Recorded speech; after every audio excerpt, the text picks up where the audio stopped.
Halo, malam Kak. Halo, malam. Halo, sebelumnya perkenalin nama aku Rahel. Mungkin dari Mas Engga Hadi sendiri boleh perkenal diri dulu nih. Oke, perkenalkan nama saya Engga Hadi Mulyawan. Posisi di Swing Trading Indo sebagai mentor day trade ya.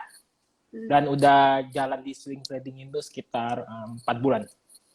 Oke, nah sesuai yang tadi udah diomongin juga, hari ini kita bakal bahas soal day trading kan ya.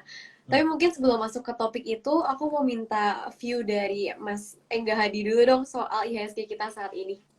Oke, kalau bicara IHSG so far ya masih menarik ya. Sebentar saya liatin chartnya. Ini kan bulan-bulan September ya. September Iya. anggaplah besok Jumat dan week pertama udah selesai. Nah, jadi via aku di ISG, ini aku sempat narik garis. Ini worst case lah ya, worst case apabila terjadi sesuatu yang membahayakan mungkin di 6.500 karena di sini sempat sideways lama ya di sini. Nah, Iya. kalau untuk bicara trend line, nah ini ISG ini selama terjaga di atas 7.000, aku nargetin sih sampai di akhir tahun 7.500 kena ya. Dan di mana mulai bulan Oktober, biasanya kan bulan Oktober itu bulan-bulannya Windows dressing. Nah, Iya. ketika Windows dressing itu, seluruh saham blue chip itu bakal pelan-pelan dikerek dan otomatis ISG pun naik ke atas. Nah, ini paling sih kalau misalnya dia anggaplah terjadi koreksi ya, paling ya ke 7.000, 7.000, 6.900 ya. Dan secara foreign flow sih ya biasa-biasa aja, maksudnya biasa dalam artian nggak ada yang berbahaya. Hmm, Meskipun berita di luar sana kita lihat kayak BBM naik, inflasi yang bisa dibilang tinggi, tetapi pemerintah kita apresiasi berhasil mengendalikan inflasi iya. tersebut. Oke, berarti so far IHSG masih menarik banget ya di tengah kondisi yang bisa dibilang kayak lumayan mengkhawatirkan, tapi IHSG Hmm, justru berhasil tetap performanya bagus gitu ya. ya benar. Oke, mungkin tadi udah bahas kan soal window dressing ya, karena Hmm, saham-saham blue chip yang kemungkinan besar itu akan ikutan naik saat hmm. window dressing ini. Tapi mungkin aku mau minta outlook ke IDX Tekno dan juga perusahaan-perusahaan teknologi di Indonesia dong. Kira-kira gimana sih? Oke, kalau untuk bicara teknologi, kita flashback dulu ke tahun 2021, di mana 2021 tuh teknologi gila-gilaan naiknya ya. Iya. Apalagi 6 bulan pertama 2021 itu kencang banget. Di situ aku sempat ngerasain beggar Yellow ya, Yellow kan teknologi juga. Itu Hmm, kalau nggak salah aku sehari apa 2 hari hold tuh bisa dapat sekitar 20-30%. Itu lumayan hmm, beggar bagi aku karena aku posisiku day trade tapi aku bisa swing di sana.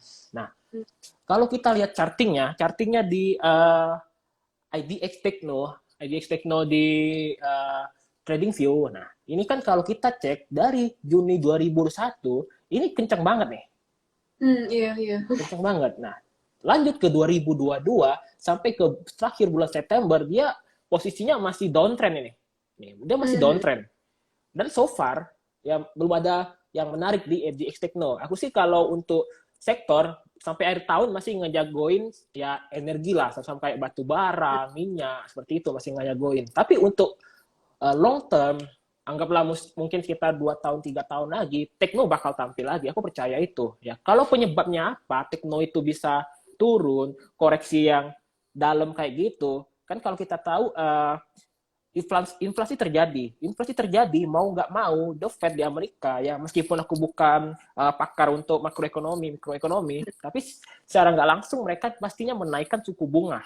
Dengan kenaikan inflasi maka suku bunga pun naik sehingga saham teknologi pastinya tertekan.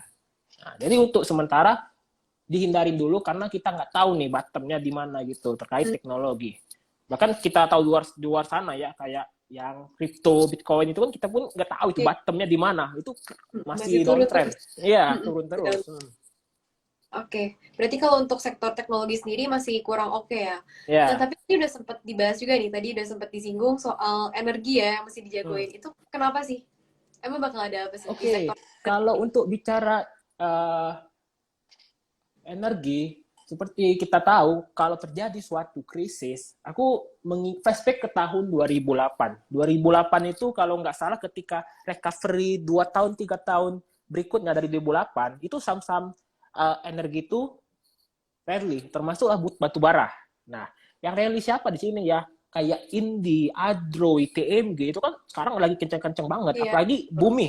Nah, meskipun bumi udah di 200 ya teman-teman yang di 8.000 ya nggak gitu konsepnya tiba-tiba ke 8.000 enggak, itu terlalu jauh kali. Pelan-pelan dulu targetin 250, 300. Nah, itulah kenapa banyak fund manager ketika dia teknologi koreksi, dia memindahkan dana ke energi. Oke, misal nih, bisa saya lihat nih di sini di IDX Techno, ini kan puncaknya terjadi di Agustus nih. Agustus 2001 dia mulai koreksi. Iya, Oke. iya. Kalau kita coba IDX Energi, dia mulai berapa? Mulai di bulan berapa dia mulai rally? Oke.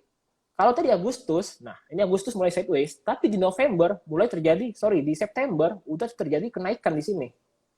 Iya. Dia berhasil menembus sideways. Iya. Nah, di Mulai sini. rebound.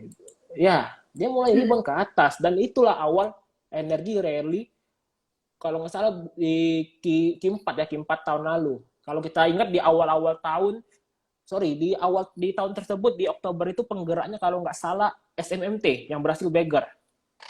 SMMT itu kalau nggak salah di Oktober itu harga masih di 200-300. Sekarang udah 800-an. Malah sempat di high-nya di 1000 berapa gitu.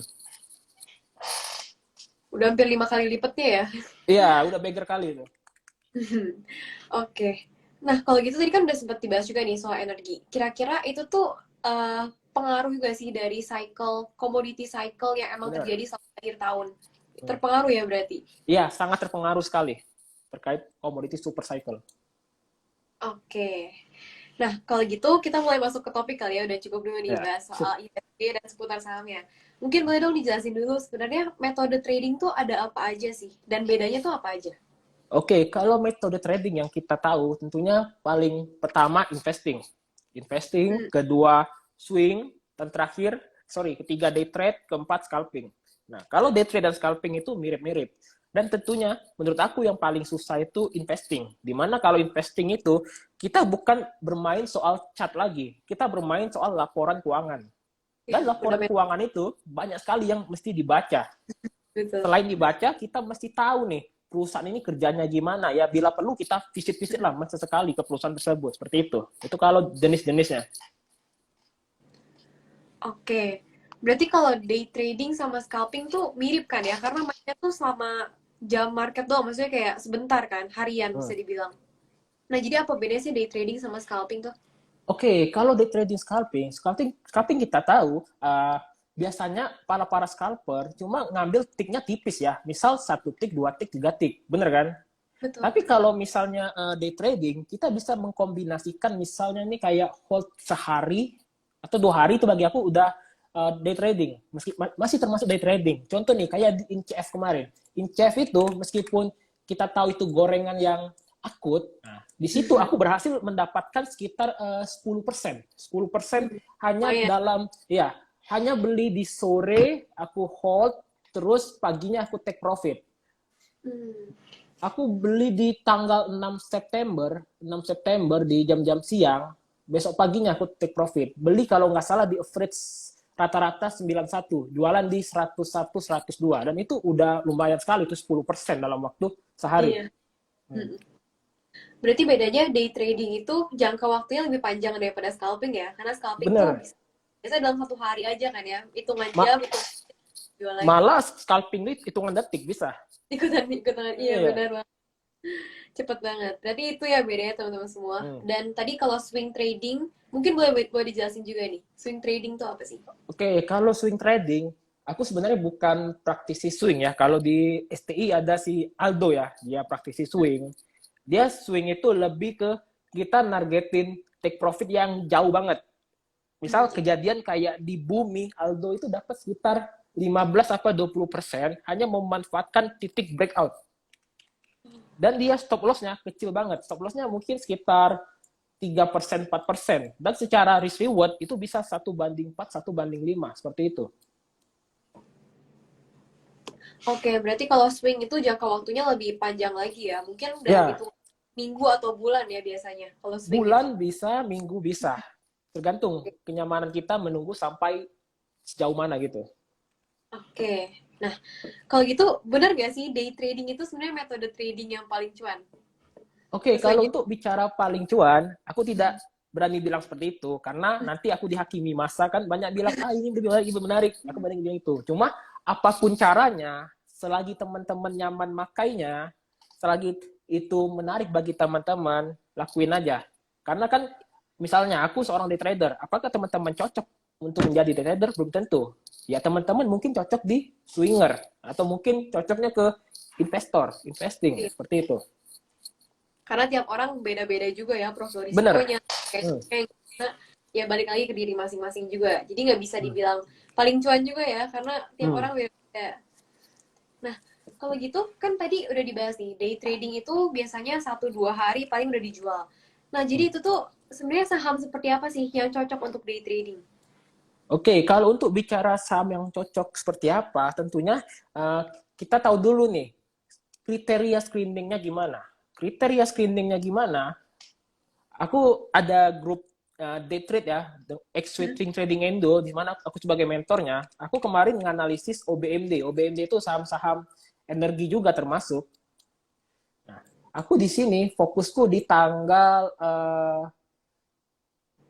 sebentar ini tanggal 5 tanggal 5, oke. Nah, di sini. Oke. Nah, ini OBMD kalau kita cek daily chart-nya, ini ngebentuk sebuah cup dan handle. Ya. Aku merekomendasikan saham tersebut di STI, di STI Day Trade, pasti tanggal 5 September, dia ngebentuk candle Marubozu. Candle yang sangat sempurna, Marubozu, disertai dengan volume yang terjadi peningkatan. Di mana volume rata-rata sekitar sini, di sini rata-rata, meskipun ada satu hari dia ngebreak, tapi ngebreak ini dia tidak bagus. Kenapa tidak bagus? Karena candlenya jarum suntik. Nah, kalau candle jarum suntik seperti ini, dia biasanya ada aksi taking profit di sini, sehingga sahamnya turun. Padahal dia sempat breakout ini, handle ini, dia breakout. Tapi pas dia di sini, dia berhasil breakout dan disertai volume. Nah, aku merekomendasikan ke teman-teman STI, aku masang support dulu pertama. Sebelum kita mencari target take profit, kita tahu dulu nih supportnya di berapa. Nah, support di sini di 170, aku masang target. Paling kalau koreksi ke sana. Nah, area resistennya di berapa? Ada di sini di 188, 190 dan terakhir di harga ATH 200. Dan hanya kelang 2 hari, besoknya naik ke 190, lusanya ke 234. Tembusin. Dan dia hanya dalam waktu 2 hari kita bisa dapat gain 30%. Ya, memang kalau misalnya kita bebas, tapi dalam range 34%, nggak mungkin kita nggak dapat take profit. Ya mungkin lah kita nebeng-nebeng hanya dapat 4%, 5%, itu udah luar biasa itu untuk day trade. Banget. Jadi seperti itu. Aku mencari saham-saham yang istilahnya ada volume, candle-nya bagus, dan tentunya daily-nya uptrend. Dan kalau ada pattern, itu bonus. Kayak di OBMD dia pattern-nya cup handle. Itu cantik itu. Oke, berarti yang paling penting tuh cari yang volumenya tinggi dan juga kalau bisa tuh ada pattern ya. Tapi yang penting tuh volume karena kalau misalkan ada inflow ya pasti harga sahamnya juga naik ya. Benar. Oke, nah kalau gitu gimana sih, kan ada sekian banyak saham nih, nggak mungkin dong kita bukain satu-satu, dilihat satu-satu.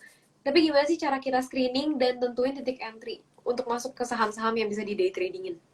Oke, aku coba ambil contoh ADIT ya. ADIT, ini kalau secara screening, ini bakal bingung kenapa aku mengambil area downtrend. Nah, aku mengambil area downtrend di sini. Aku mengambil area downtrend, tetapi di sini dia ada volume nih. Yeah. Ada volume. Nah, biasanya kayak gini teman-teman. Kalau misalnya dia sideways yang istilahnya lama kayak gini, dia ketahan nih. Nah, dia sideways di area downtrend, ini aku namain reversal.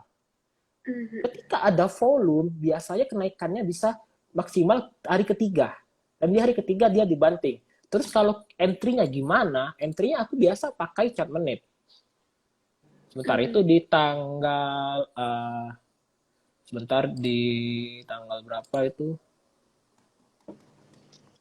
Tanggal 31 September. Oke, coba kita cek 1 September. Aku biasa entry kalau pakai chart 1 menit. Kecil banget ya time frame-nya 1 menit. Ya, karena kalau untuk day trade kan harian. Bisa pakai 1 menit, 3 menit, 5 menit. Per menit nih jadinya. Ya. Nah, di sini kan sempat terjadi istilahnya itu sideways ya. Sideways. Agak lama lah sampai sini. Nah, terjadi kepanikan ketika mau jam-jam closing. Nah, biasanya pilihannya gini. Kalau dia mau benar-benar dibanting, pastinya ya bakal jebol ini. Tapi yang menarik, dia closingnya dikerek, lalu besoknya lanjut. Nah, biasanya kalau ada momen-momen kayak gini, aku berani mengambil area-area koreksi. Di sini kalau nggak salah, aku mengambil area 86, 87. Besoknya aku take profit di 102. 87 ke 102 itu berapa itu? Itu besar kali itu, bisa 10% lebih itu. Nah, fokusnya di mana teman-teman? Selain kita entry di menit, kita pastikan nih. Misal nih, kalau aku pribadi, ketika aku udah entry di menit, aku terbayang nih bentuk candlestick-nya gimana. Dan aku tentu terbayang di otakku volumenya gimana. Nah, sebentar. Nah, dan closingnya, candle-nya sempurna. Marubozu candle-nya. Tinggal kita lihat besok gimana. Contoh lain, di Kejen. Kita ambil daerah-daerah yang reversal di bawah, daerah-daerah downtrend.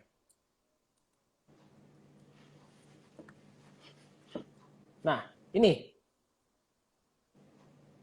Dia candle sempurna, Marubozu. Dan disertai volume.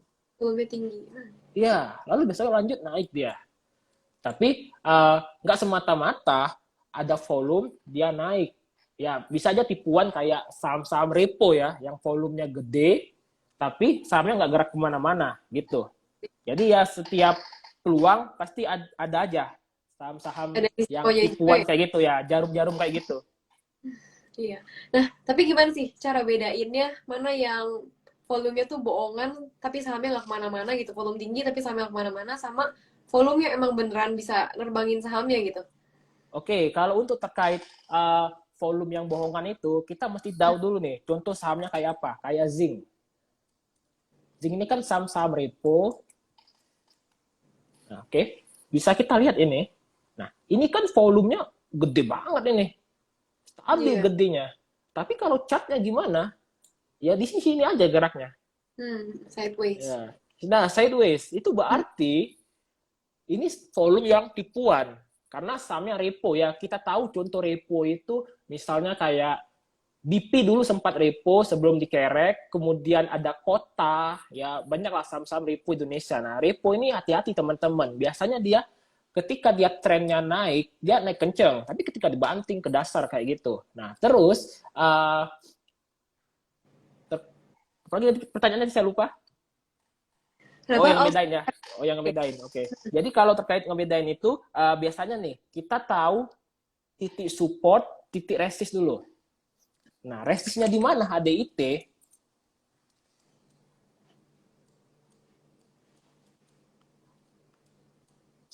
Ntar aku rapiin dulu gambarnya. Iya, boleh.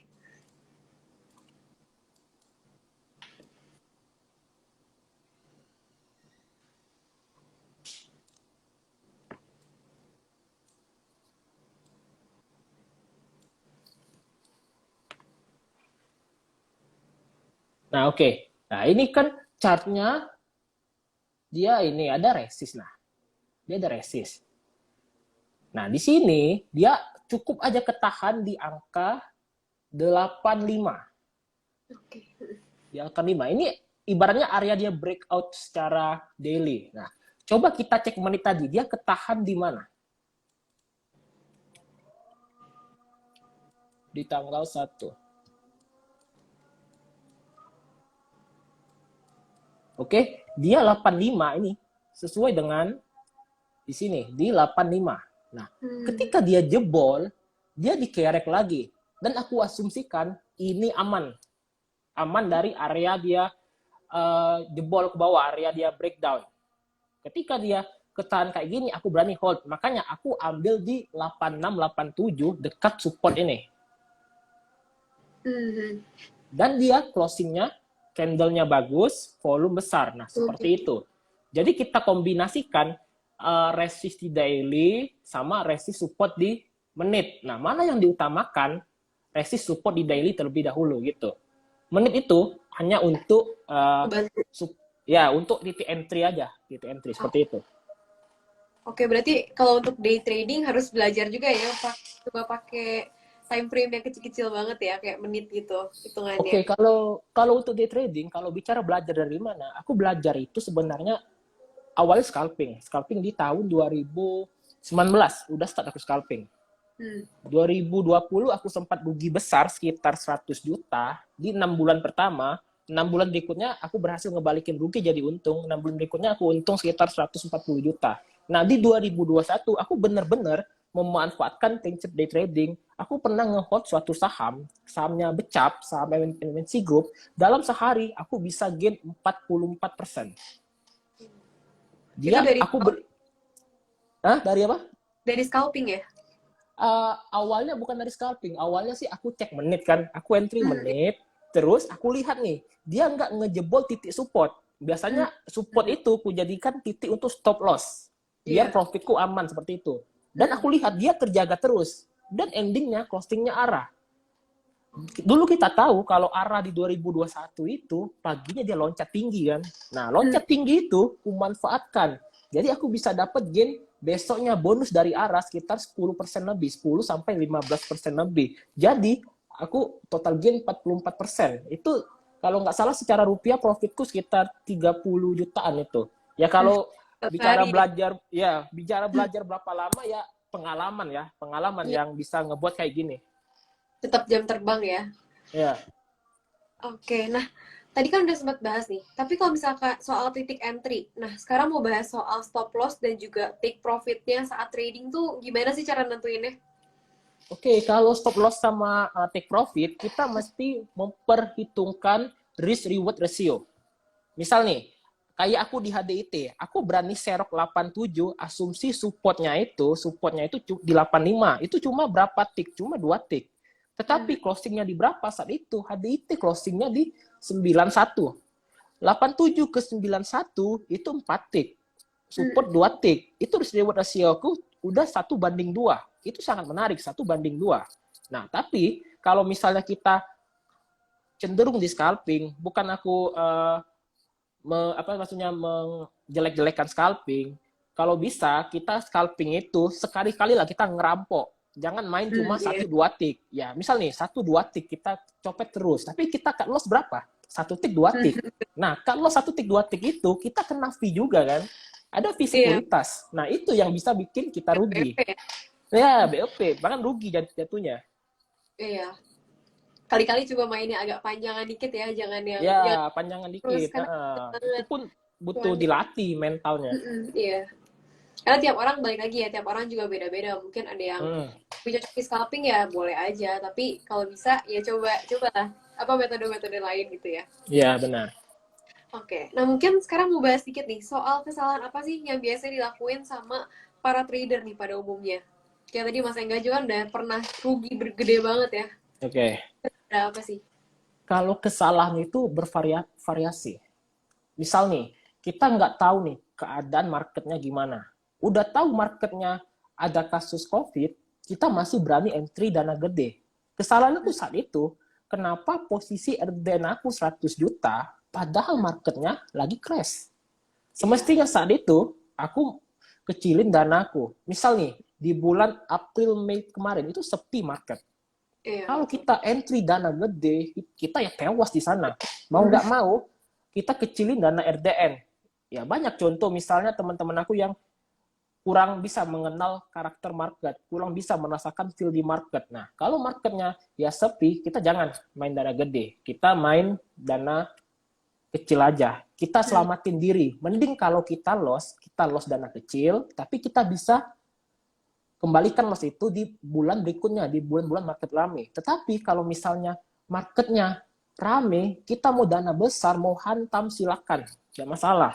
Nah, itu kesalahan umumnya. Kita nggak tahu market gimana. Dan juga kesalahan lain, kita nggak tahu batas diri kita. Kita kadang over trading.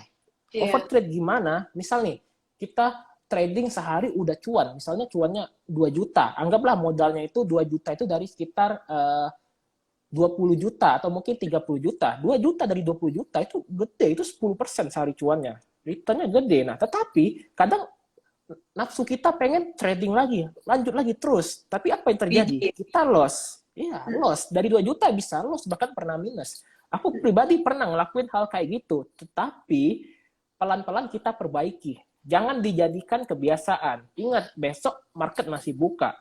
Betul. Kecuali weekend tanggal merah, seperti itu. Tapi kalau weekend juga kan hari biasa masih buka lagi ya, harus ditahan Iya. ya.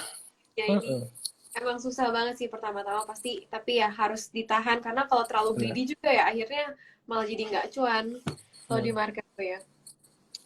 Nah, oke, kalau gitu mungkin kita jawabin pertanyaan-pertanyaan dari audiens dulu ya. Coba kita cari pertanyaan. Oh, ini ada yang nanya nih, mungkin soal stop loss kayaknya nih. Support yang tidak dijebol itu support daily atau support 1 menit ya? Oke, biasanya aku memperhatikan beberapa saham yang untuk day trade, biasanya support daily-nya dan support menit itu berdekatan. Jadi dia taunya dari mana? Nanti taunya dari struktur bid and offer. Nah, kemarin di HDIT itu, kenapa aku berani serok di 87 ketika dia jebol ke 82, nah, dia di 82 itu ditebelin lagi. Ditebelin lagi, aku ingat supportnya, 85 nih. Nah, ketika support di 85, aku berani masuk di 86, 87. Aku masuk. Sebelumnya aku punya barang di 90, tapi aku mainkan money management, istilahnya jangan sampai buy di satu harga, apalagi kondisinya bantingan seperti itu, pastinya kena mental kalau kita beli di satu harga. Nah, kita manfaatin money managementnya. Jadi kalau untuk pertanyaan support yang tidak dijebol itu support daily atau support 1 menit, aku tambahkan jawabannya, kita kombinasikan lagi dengan struktur bid offer. Umumnya di titik support daily dan support 1 menit itu berdekatan. Misalnya di daily-nya 85. Kadang di menitnya di 86, 87. Nah, kita tak aja di support di daily-nya 85. Tentunya nanti biasanya di 85 itu pasti ada bid offer yang ngejaga gitu. Oke, semoga menjawab ya. Kepencet. Nah, ini next ada yang tanya lagi nih. Mungkin tadi soal yang pertama ya dibahasnya. Gimana sih, sekarang ini gimana saham energi dan juga saham batu bara? Mungkin boleh dibahas lagi nih, karena ini lebih spesifik ya, nanya ke batu bara. Oke, kalau untuk bicara view saham batu bara, energi, aku rasa akhir tahun ini masih terjadi kenaikan. Kenapa? Biasanya di Eropa sana itu kan udah mulai musim dingin. Ketika musim dingin, pastinya permintaan batu bara meningkat. Nah, tentunya batu bara masih terjadi kenaikan. Aku berpikir sederhana seperti itu. Bahkan kalau kita ngecek-ngecek saham batu bara lain, kayak Bumi, ITMG, Adro, itu kan masih uptrend dan masih menarik untuk sampai akhir tahun, seperti itu. Oke, semoga menjawab ya. Ini next ada pertanyaan lanjutan dari yang tadi nih. Kak, gimana cara tahu supportnya bakal dijebol kalau lihat berdasarkan bid offer? Oke, kalau support tahu gimana dijebol, misal nih, kita asumsikan bidnya itu tebel nih. Misal nih, support terkuat di 85, bidnya itu sekitar 30.000. Di 86, bidnya itu sekitar belasan sampai 20.000. Nah, logikanya, dia yang tadi chartnya itu stabil di 90-an, tiba-tiba turun ke 86. 86 itu, dengan bid 20.000 itu dijebol, kira-kira daya seller kuat nggak? Tentunya kuat banget, bisa dijebolin. Nah, ketika dia dijebolin gitu, hati-hati, biasanya 85 itu dijebolin juga. Jadi waspada ketika dia udah mulai jebol. Bisa kita out atau kecilin porsi dulu di sana. Amanin uangnya dulu aja ya, pokoknya kalau Bener. Oke, mungkin next nih kita bahas, ada yang nanya soal saham konstruksi. Nah, sekarang menarik gak sih konstruksi? Belakangan juga lumayan ramai kan ya saham konstruksi ini. Kalau untuk bicara saham konstruksi, aku lebih mengaitkan dengan tahun politik 2023-2024. Puncaknya 2024. 2023 pastinya udah mulai terjadi kampanye-kampanye. Dan untuk proyek IKN, kita tahu beritanya beberapa emiten konstruksi memenangkan tender. Kayak Jekon, Adi. Jadi menangkan tender. Nah, biasanya mulai 2023 dia bakal kencang lagi. Aku percaya itu. Tapi untuk misalnya di posisi sekarang menarik. Menarik kalau misalnya mau untuk investing. Menarik banget. Aku percaya Itu Jangka nggak panjang ya? bener, Kalau jangka untuk panjang. konstruksi ini. Iya, Oke. Karena ada pengaruh dari politik juga ya berarti kalau konstruksi. bener. Boleh Mm-mm. diingat ya teman-teman semua. Nah, ini ada yang nanya lagi nih. Oh, ini mungkin soal lebih teknisnya nih. Kak, kalau untuk day trade dikombinasi dengan indikator apa aja biasanya? Kalau aku pribadi, day trade cuma ya naked chart, cuma chart Hmm. chart tok, nggak ada aku Ya, pakai misalnya MA, MACD, nggak ada dia pakai kayak gitu. Aku lebih pakai support dan resist saja, support dan resist saja aku simple. pakai. Simple aja. Volume juga ya. Yang penting Hmm. tuh volume. Volume dan bid offer tentunya. Oke. Nah, tadi juga ada yang nanya nih, tapi kayaknya agak tenggelam komennya. Kalau untuk cari saham, pokoknya intinya untuk screening saham yang untuk day trading itu bisa nggak sih lihat dari top gainer hari itu? Atau bagusnya gimana sih? Oke, kalau untuk screening kita boleh pakai top gainer. Misal nih, market hari ini close apa? Kita lihat nih, posisi chartnya di mana, misal lagi uptrend, volumenya gimana. Kalau misalnya terjadi volume yang ledakan, boleh kita watching to besok. Itu kalau misalnya untuk screening di malam ini. Tetapi kalau misalnya anggaplah kita nggak screening, besok pagi kita mantaunya dari top gainer di hari tersebut sama di running trade. Paling mantaunya kayak gitu. Oke. Mungkin nih next lagi. Mungkin terakhir nih, kita ngomongin soal money management. Nah, ini pertanyaannya. Kasih contoh dong Kak, cara atur money management yang bagus. Oke, money management ini aku kategorikan dari yang paling dasar dulu, gimana caranya memoney management RDN. Hmm. Misal nih, teman-teman anggaplah dengan pengalaman di bursa baru sebulan 2 bulan. Kita bedain dulu mana dana untuk trading, mana untuk dana kebutuhan lainnya, kayak kebutuhan keluarga, kebutuhan anak, kebutuhan istri. Ya, kita bedain dulu itu. Biasanya enaknya tuh kalau misalnya baru-baru, dana RDN tuh kecil-kecil aja. Misal mungkin dana-dana yang nganggur yang siap hilang. Iya. Tentunya menurut aku di range under 10 juta itu udah bagus itu untuk baru pemula gitu. Bahkan makin kecil makin bagus. Aku Uang cuma belajar. bilang ke teman-teman, ya uang belajar. Karena 1 tahun pertama itu pasti loss. Betul. Pasti loss. Kecuali ketemu market kayak 2020 bullish. Selebihnya pasti loss. Nah itu money management pertama dulu terkait RDN. Kadang kita nih beranggapan kita di market langsung mikir langsung untung, nggak kayak gitu kok di bursa. Bursa pasti akan mengajari kita terkait kekalahan, kerugian Ya, gitu. Nah, terus betul. kalau untuk entry gimana? Entry, misal nih, tergantung dulu kita belinya metodenya gimana. Metodenya buy on weakness, beli di support, atau beli sebelum breakout, atau beli setelah breakout. Nah, enaknya gimana? Kita bagi dulu. Misalnya teman-teman memakai metode buy on weakness, beli on support. Berarti porsi agak besar pas di support. Anggaplah misalnya kita masuk sekitar 50% dana dibeli di on weakness. Tetapi, setelahnya kita mau all in, anggaplah, kita bisa tambah ketika dia mau breakout atau sesudah breakout. Nah, perbedaannya apa sebelum breakout sama setelah breakout? Misal nih, kita udah yakin nih, secara bid offer, ini nanti breakout. Misalnya angka breakoutnya itu 140. Kita udah mengambil konsep beli sebelum breakout di 137, 138. Kalau misalnya gagal breakout, kita bisa BOP.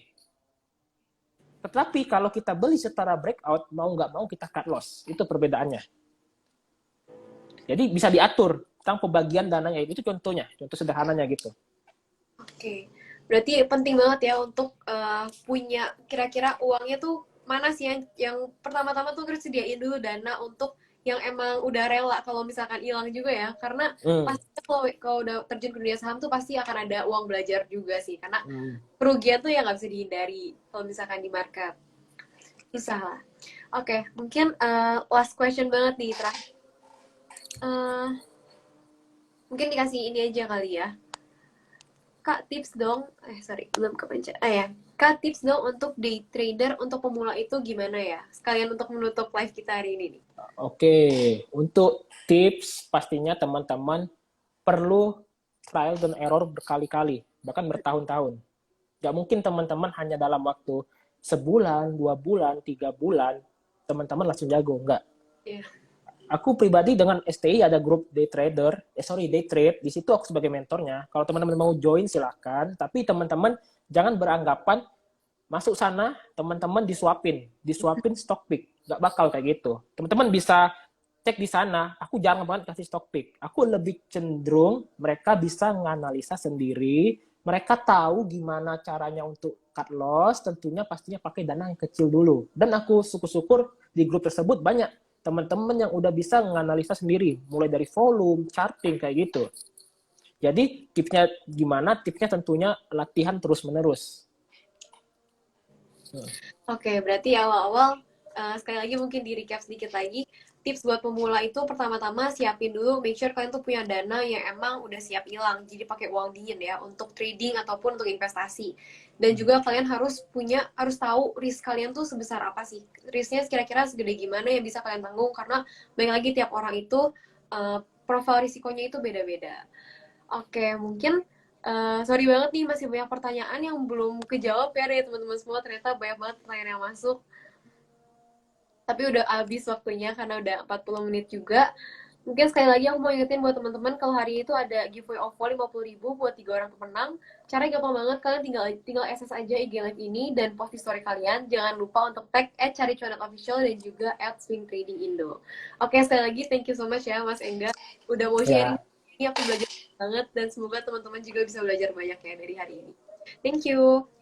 ya, thank you. Oke, aku end ya live-nya. Thank you.